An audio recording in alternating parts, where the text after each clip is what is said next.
Welcome to DonCarinderiaSeries Plus Food Trip Edition.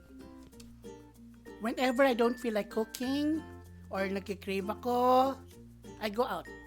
So I'm gonna show you my food trips from last year and early this year.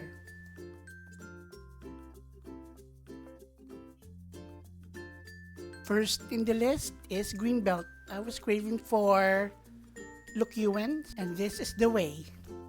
This is Gelatissimo. I normally get to eat here in February on someone's birthday, but unfortunately it's already closed.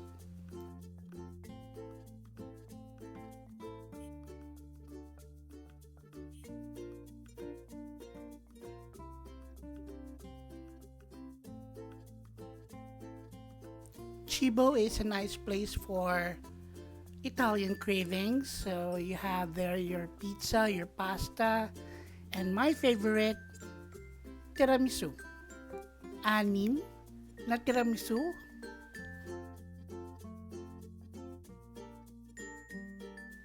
We used to frequent this place after our Friday lunch out. Last year, they featured this Mandalorian-themed backpacks from Herschel. On the lower ground floor, they have this Dimensione and Bow Wow, two of my favorite places. I think I visited this place because I was planning to buy Coco his food bowls and collar.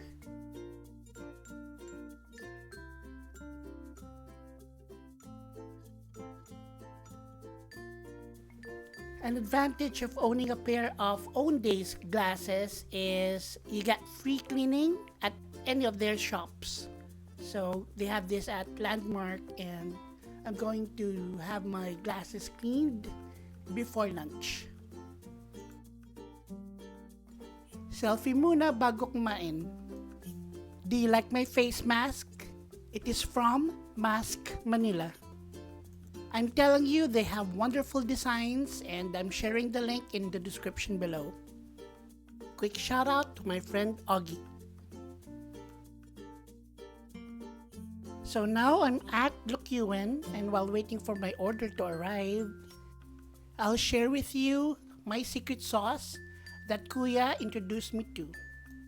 He taught me to mix calamansi with ketchup, plus soy sauce and chili oil, and pepper if you want more kick.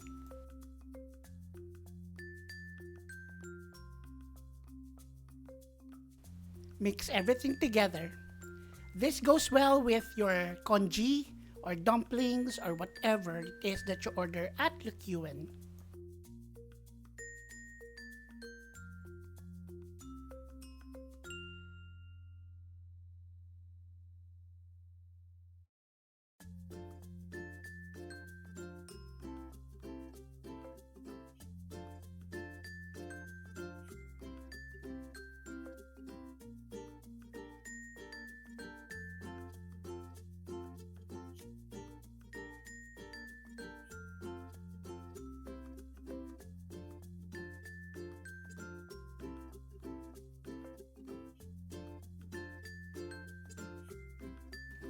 This is Luk Yuen's halo-halo congee. Quiet, Coco! Gutom na yata baby ko.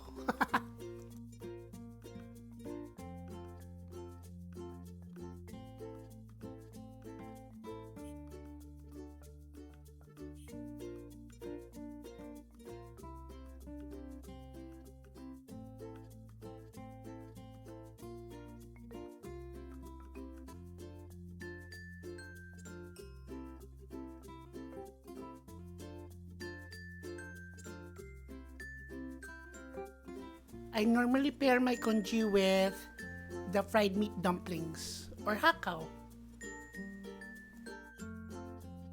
After a few months, I went back to Luk Yuen and ordered this noodle feast. It's not included in their menu anymore, but you can request for it. It's the OG noodle dish. Try it and you won't be disappointed.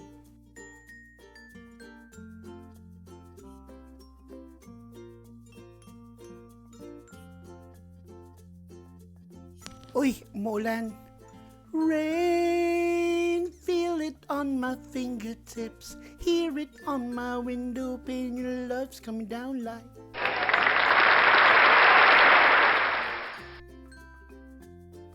BGC is a stone's throw away from my place, so I'm very delighted about that.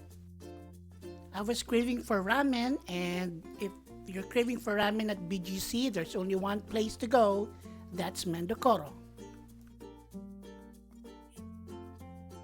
Pre-pandemic or during pandemic, you need to wait for more than an hour to get to order your food, and maybe at least 30 minutes to get a table. And I'm telling you, it's all worth it. This is their gyoza, Gyoza Saragossa. Parang di ko yata kaya. This is my favorite, Karai Tokusei. Love it!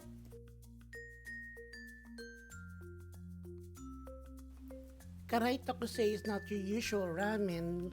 As you can see, the noodles, the broth, the toppings are all separated.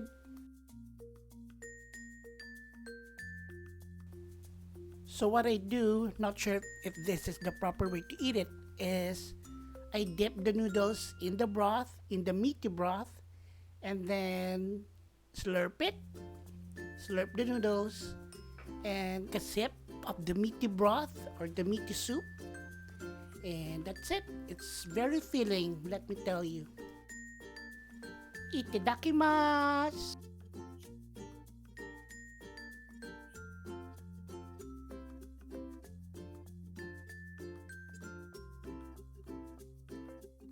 So before 2021 ended last year, I had my booster shot in BGC.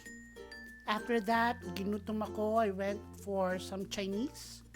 And Din Tai Fung was very close, so it's been a while since I last ate here. If you haven't been to Din Tai Fung, please try their Xiaolong Bao. It's the bestest ever. Normally, I order steamed rice lang, but since it's the holiday season, it's about time to try their fried rice. So this is just the fried rice with salted fish. This is their crispy shrimp and pork wonton. Lagi akong order no extra chili sauce. Super, super delicious. Now this is their sweet and sour shrimp. Din Tai Fung is one of my favorite restos in the metro.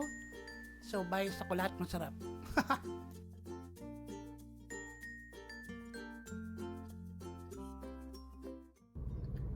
Finally reached our destination, guys. This is my favorite restaurant in Malate. Let's go inside and have lunch. Or brunch for me. Super tagal na ako hindi nakapunta ng Wok Inn Malate, and I'm really excited to eat sipa again. And this is their famous dumplings. So aside from the sipa, you can order any food like seafood, meat dishes. You can have it cooked by their chefs inside. I ordered their halaan soup.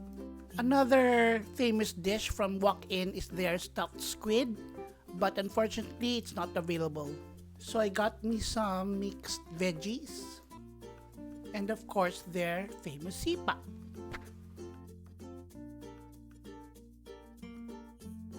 Craving satisfied? Plus meron pang to go.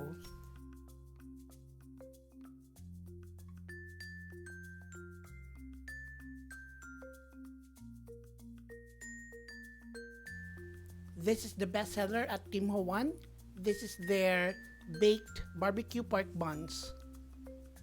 Wag nyo to hindi o-orderin. Promise. Super sarap.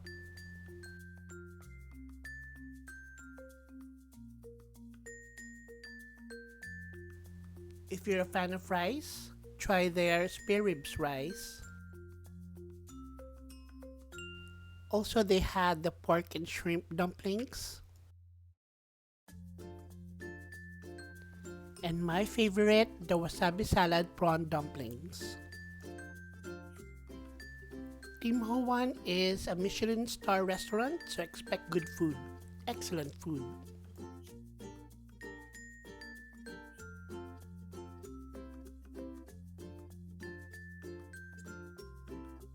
So we have here orange chicken and Beijing beef from Panda Express.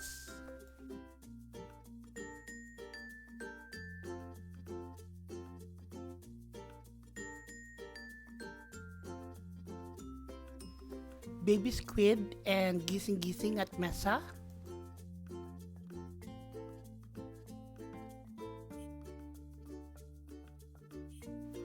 Everyone's favorite Mango Bravo from Conti's.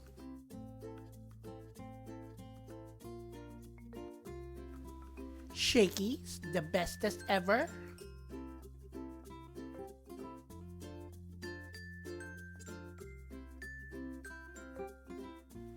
Ramen Nagi.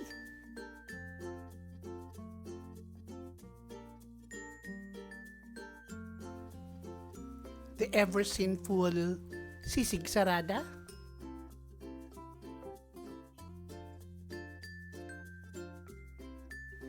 And lastly, Marugami Udon.